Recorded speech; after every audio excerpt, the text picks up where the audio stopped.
Hey, thank you. Thank you. It's great to be here. It's a little intimidating coming on. Somebody's talking about life and death and prisons and stories, and I'm here to talk about the income statement and the balance sheet. And so that's a little bit intimidating, but I have to say that I'm kind of used to that over my lifetime. One of the keys to success in being an accounting professor is just students come in and the expectations are not high, and if you can just exceed those by just a little bit, it's not all that bad. Anyhow, I'm just curious. I've had some former students come up, and any you students here? Anybody that I had for a class? Wow. So I thought there might be a few. Today I'm here to talk about growing your business and how understanding financials can help boost enterprise value. But I thought there might be some folks that like, gosh, he was at the U forever. I just recently moved. I've spent 31 years at University of Utah, and less than 2 years ago, I moved down to UVU to become the dean. And I'm really excited about this new opportunity. It's sort of rejuvenated me, and I'm really enjoying it and love kind of the focus of what happens at UVU, where the faculty, the administration are just laser focused on the student experience and helping students be successful. The growth of UVU, when someone first suggested that I try for this dean's job, I remember kind of thinking like, why would I want to be a dean? And my perception of UVU was way behind the reality. It was 10 years outdated. And as I saw what UVU has become, it just became a really exciting opportunity for me. And so as I started the interview process, it was like, gee, yeah, I'll give that a look. And by the time it was getting towards the end, I thought, I will be really disappointed if I don't get this. So grateful for this new opportunity and the focus that our faculty have on student success and the kinds of things that allows us to do. Again, I'm not sure where your perception is, but did you know that the fall enrollment at UVU is over 46,000 students, approaching 47,000. It's really grown, and it's a dynamic place and fun to be. But before I delve into my topic, I would like to ask you, kind of as you are going about your days, think about the answer to any one of these 3 or 4 questions. But I really do want to get just a little bit of audience participation as I get started here. What is it that what are your biggest challenges? What's your primary focus? Like, think about your last week or your last couple days. How are you spending time? What are you doing? How are you adding value? What are you working on? Does anybody want to share? It's okay. Think of this like a small classroom, okay? Sales plans and growth. So sales plans, growth. What else? Raising capital. Okay, raising capital. Educating people about their finances. Training employees. Why bookkeeping is important. Yeah, well, this resonates with me. And so I can only imagine that depending on what kind of business you have, that there could be a variety of different focus areas. And as I think about those different things that you mentioned and others that may have gone unmentioned, understanding very carefully and in a very detailed way how those things that you're working on impact the financial performance of your company is really critical. And that's really what I'm here to talk about today. I'm going to talk about the financial statements. I'm going to talk about the balance sheet, the income statement, the statement of cash flows.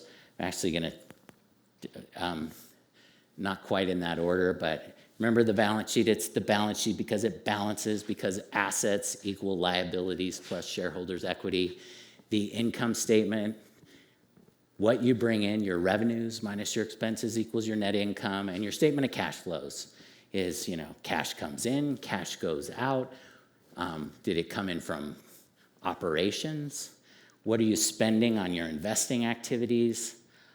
your financing activities, maybe you're raising capital or you're paying down debt. These financial statements all tell a story, and we're going to talk a little bit about each one and how carefully managing and paying attention to what's in there can really help you drive the equity value of your business. Again, what's driving the equity value? It's primarily your earnings, right? Earnings and a multiple. And if you can increase your earnings, and increase the speed with which your earnings grow, that's going to grow your multiple.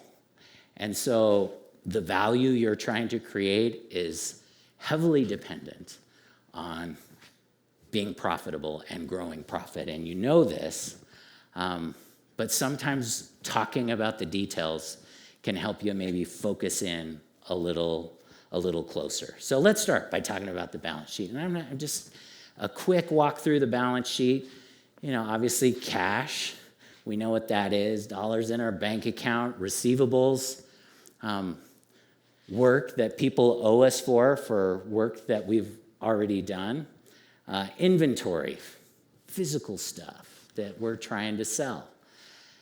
Sometimes we pay for some expenses in advance before it's used up.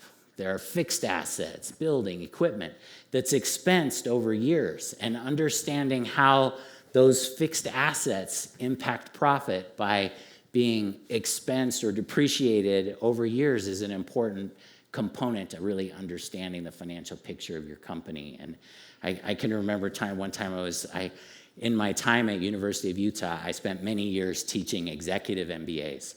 And I remember one day, as we talked about depreciation, I had someone who ran several dental practices, managed several dental practices, and he had the realization that they weren't as profitable as he thought they were, because they'd paid for a lot of their equipment well in advance, and so they weren't really thinking anymore about the cost because it was paid off, and yet that was a real cost of doing business in their firm, and they weren't really adequately thinking about how to prepare for the next set of assets that they would need to buy, and that they weren't really as profitable as they had thought. Anyhow, accounts payable, money owed to others, unearned revenues is cash received for work that's not yet been performed. Accrued expenses, incurred but not yet paid. Debts, you know what those are. Your contributed capital, the money that you've invested in the business, and retained earnings, which is really the cumulative profits of the firm that's not been distributed back to the owners. And so as you think about the balance sheet, what key things are important to managing the balance sheet? I have a couple ideas that I'd like to share with you, things that as I've worked with companies and executives, things that I've seen.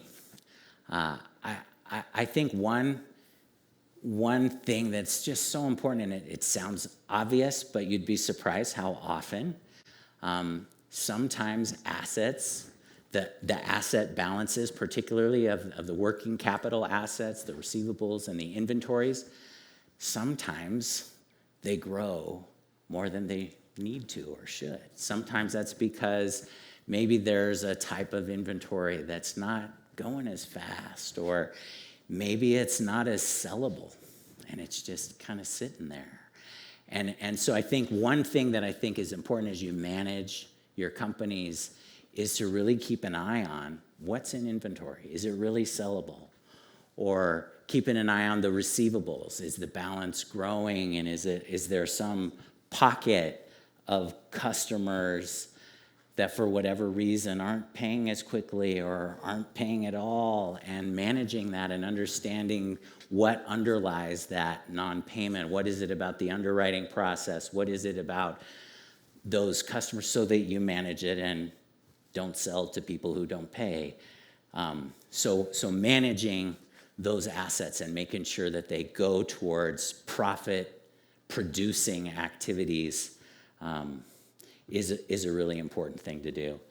And then I think also being careful not to overbuy fixed assets and overdo it there. Anyhow, Dilbert, I find Dilbert is always helpful to help us manage. So I like to do these kind of in character. So let me give that a try.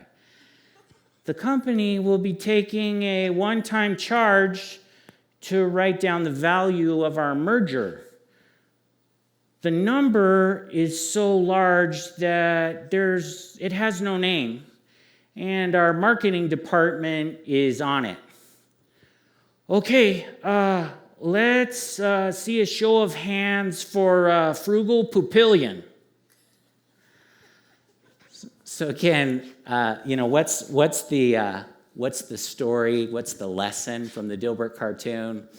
Again, obviously we don't want to invest in non-performing assets, but I think it's also important that we just not let those build up on the balance sheet. And the balances can creep up because there's some hidden little things in there that we assumed would sell or we assumed would lead to income producing activities, but for whatever reason they're not. And identifying that as early as possible and being honest about it in your own, recognizing that there's a problem can help you head it off before it becomes a really big problem if you're managing and watching that.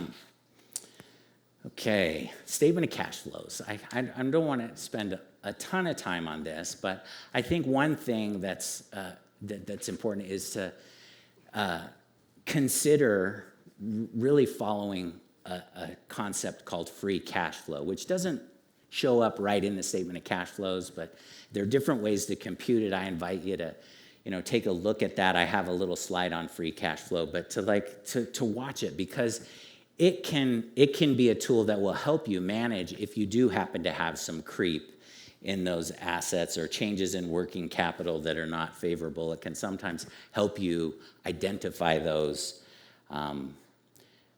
ahead of time.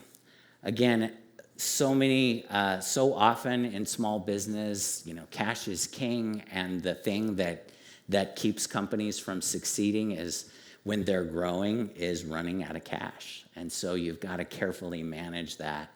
And then I heard someone say, hey, we're planning for raising capital. As you plan for those financing events, whether it be through debt or through equity, timing is really important, and having your balance sheet in a really good position when those events happen is super helpful. You'll get cheaper debt financing, you'll get a better deal on your equity. So really planning carefully the financial condition, making sure your balance sheet's healthy as you plan for those events. But make sure you plan for them, because if they come in as an emergency, again, the cost of the deal is likely to be high, whether it be for debt or for equity. And then just, free cash flow, it represents the cash that a company generates after accounting for cash outflows to support its operation and maintain its capital assets. So it accounts for some of those things that can creep into your balance sheet with maybe without careful scrutiny that can kind of creep in. So this can help identify that sometimes. All right, here's another Dilbert for you. This is kind of the lead up to the income statement, my personal favorite financial statement. So, but before we talk about the income statement, so here we go in the Dilbert voice. I think it's important for every employee to understand our company's income statement. I don't have time to get into all of the details, so I'll hit the high points. Compared to last year, our EBITDA have been amortized over an accrued market discount. Meanwhile, our capital account liabilities have a pass-through income that is far larger than our one-time costs, and the MOMRAT's outgrade. Too far? Don't worry, I wasn't listening. there's so much wisdom in Dilbert. And if you don't, the Mome Rath's Outgrave, that's a Lewis Carroll reference to Jabberwocky and also explained in Alice in Wonderland. Anyhow, so the income statement, and I decided to talk about the income statement. I think it's easier to do it in a context, even though you're from many different businesses and industries. I thought, let's pick one that we all have a frame of reference that's pretty easy to understand. So but I invite you to think about how the concepts I'm going to talk about here in the next couple of minutes are can be altered for whatever industry that you're in. The principles, I think, are the same.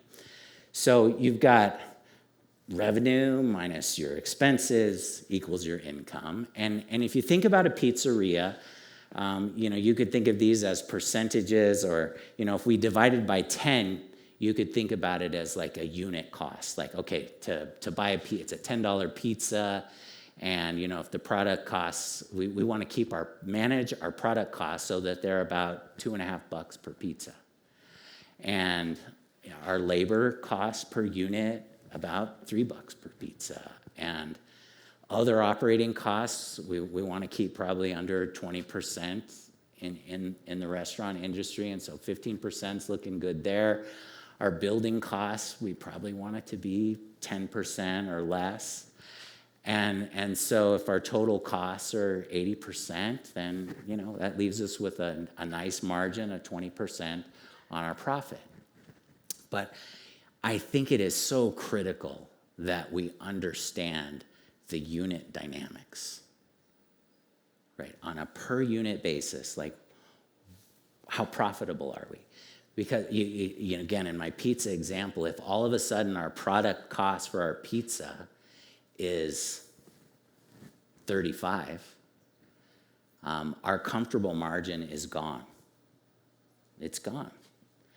And that kind of creep can easily happen, but gee, this other cheese, it's so much better. It tastes so much better. Well, even if it does, there are probably some people that would enjoy, that would be willing to pay more for that pizza, but a lot of people aren't, right? And you can't think like, hey, how much does the product I want to build cost?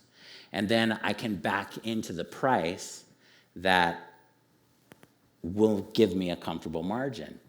If that's out of touch with the market, it just can't work. And so we've got to carefully manage those unit costs. And so think about in your own industry, like, what is the corollary, right? It's probably for these percentages. What is typical? What is a comfortable margin that you need to achieve? And how do you manage the costs and the pricing in a way that allows you to have a comfortable margin? And really understanding that, and understanding what happens to those numbers and those unit economics as you scale up. Sometimes there's good news. As I scale up, I can get a quantity discount. Sometimes it causes problems, and our growth eats into those margins. And understanding the causes and the sources of that eroding margin as we scale up is really a critical thing to manage in small businesses and medium-sized businesses. So just to summarize what we've been talking about today,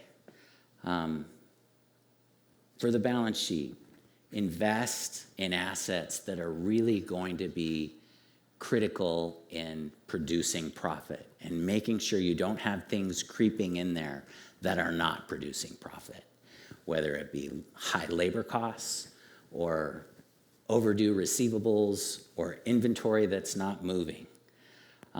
Be careful not to invest more than is necessary to generate profit, and beware of debt, especially expensive debt.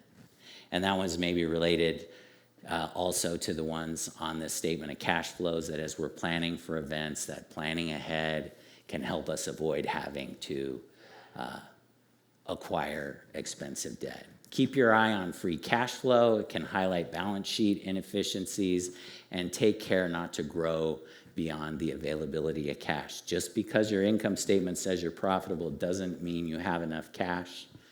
And so managing that process is critical. And then watch the unit economics. Get the pizza right. Your main product, your main driver of profitability, get that right. Get the unit economics of that right before you scale up. And then as you get those unit economics right for the pizza, think about the product mix. And, let's see if we add a salad, we can pull in some more customers, or drinks, and we can get the average ticket up. And think about what's the right product mix and how you can get that right to maximize profits. And then, get everything within the walls right, and you're ready to scale. If you scale before you get those things right, you're going to waste a lot of valuable resources. Better to fix it up front rather than all at once at the end. Thanks so much for the opportunity to be here. Accounting is not just about counting beans, it's about making every bean count. And I don't think we really have any time for questions. Maybe one quick one.